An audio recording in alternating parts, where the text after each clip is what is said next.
Hi guys, welcome back to the channel. I'm going to be talking to you today about a very sexy topic. Did you catch that? Sexy?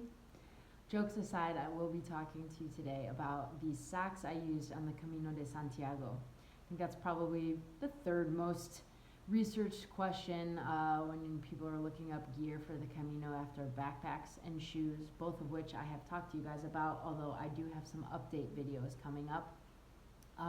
I know I did a lot of research into socks, so I wanted to let you know what I ultimately decided to use and how I liked it.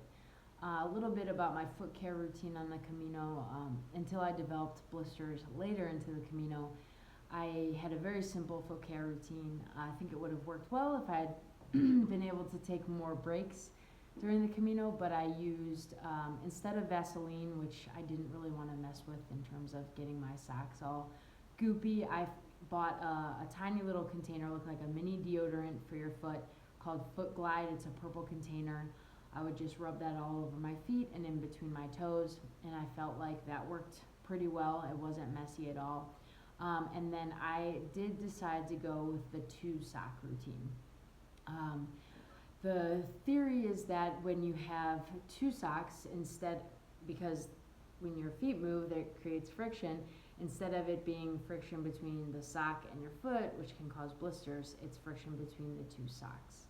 And I was really happy with my routine. So what I ended up using was and I'm not sure if it's Injinji or Injinji, I'll probably say both in this video.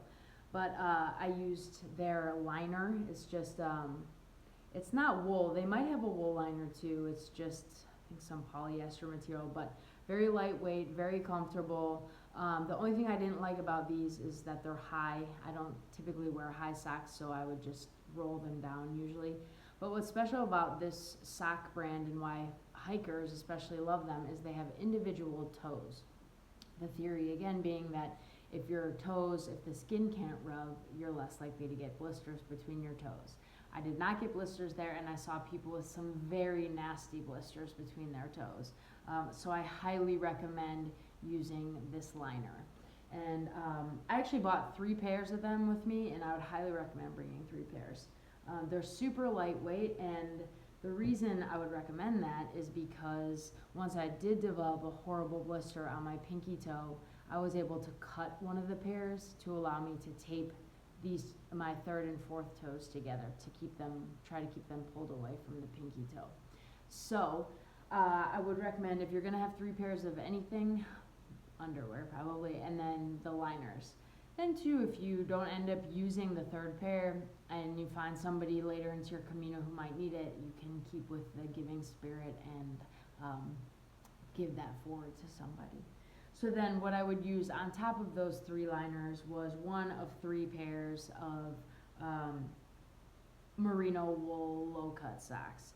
I'd say for these you can probably get away with just having 2 pairs unless you're doing your Camino during a very rainy season, because I don't know that these have to be washed every day. I wash mine every day, but I think you can get away with a couple of wears unless they get muddy. Mine got dusty, so I just threw them in the wash. But my rotation was a pair of Darn Tough, I don't remember the actual style name, but Darn Tough low cut with a cushion tab Merino wool hiking socks. Very comfortable, kind of expensive, but I think all of these pairs of socks were about $15. I think I got these at REI. You can get them on Amazon too. These are Merrill hiking socks, and all these socks are they're very lightweight on top to allow for breathability with padded forefoots and toes and heels, which is good. And then a 3rd pair, I just actually found this on Amazon. It's the Pure Athlete Low Cut Wool Running Sock. So it's very lightweight on top, but again, padded.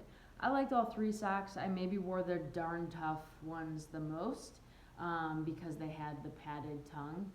But yeah, I just wanted a rotation of different things in case one thing ended up not working out. I didn't have 3 pairs of it. And then I also brought 2 additional pairs of socks, probably neither of which was necessary, but one of which anyway I was so happy to have. The first one is another sock by that brand, Injinji. It's a thicker sock. My thought, it's the Performance 2.0 Run mid-weight padded cushioning. My thought was to use this as a standalone sock with my Keens when I would wear my Keens. I think I did that once or twice. And a lot of people have said that this is all they walked in. They didn't do the liner outer sock combo. They just did one thicker and gingy sock. So this might be the route you want to take. I would recommend trying both and seeing what you like. And some people have said they don't like these at all. They can't get used to the feeling of this of each toe being in a sock. I didn't notice it at all, not at all, and I thought the benefits were fantastic. But you have to decide that for yourself. The other sock, this was a luxury both in terms of price and weight. These are not lightweight, but these are the Randy Sun Unisex Waterproof and Breathable Hiking Sock. And just as it sounds like, these are waterproof. So Randy Sun, that's why they're heavier, that's why they're thicker, that's why they're more expensive. It didn't rain hardly, it rained hardly at all on my Camino, but there was one day, the day you walk into Leon, that it was absolutely pouring, and there was a point where there was a dip in the road like this, where water was basically up to people's high ankles. And I mean, even people with waterproof boots, it went over and in. So I think only if you had those special gaiters where you maybe dry. Except for me, I planned ahead. I put these bad boys on, had a liner under them. They were comfortable to walk in all day. They're breathable. They don't get hot. And I wore these with my Keens. Just walked straight through the puddle. The water stayed under the top of the sock, and my feet were completely dry. Everyone else after had to stop, change their socks, let their feet dry out, some to try to avoid blisters, and change their shoes if they had other shoes. So if you can afford the weight, and I think they're about $23, $25 on Amazon, and you think it might rain, I definitely recommend these. I thought they were awesome. Again, these are Randy Sun. And last but not least, let me know if you guys have any questions. I know socks are really important, and that's why I'm doing my first ever giveaway. I have 2 extra pairs of socks that I've been sitting on from when I purchased all of these, so I figured what better way to donate them than to give them to you guys, my awesome watchers. So I have 1 pair of the Merrills I mentioned, which are, they say women's, I think they're unisex, large, US size 9 to 10 and a half. I wear an 11 and a half, and these work fine. And then a pair of the thicker and gingy run socks, Performance 2.0, unisex, men's size 8 to 10 and a half, women's size 9 to 11 and a half. So what you guys are gonna do, you're gonna hopefully like the video, but subscribe to my channel and leave a comment below. Those are the 2 things needed for entry, no purchase necessary. And next Sunday, I'll try to do a live video to announce the winners. But if I can't figure that out, I'll just do the drawing and make a video about it. And I'll get in touch with you guys. US only, unless you want to pay for foreign shipping. Thanks for watching, guys. Again, let me know if you have questions, and I'll be back soon.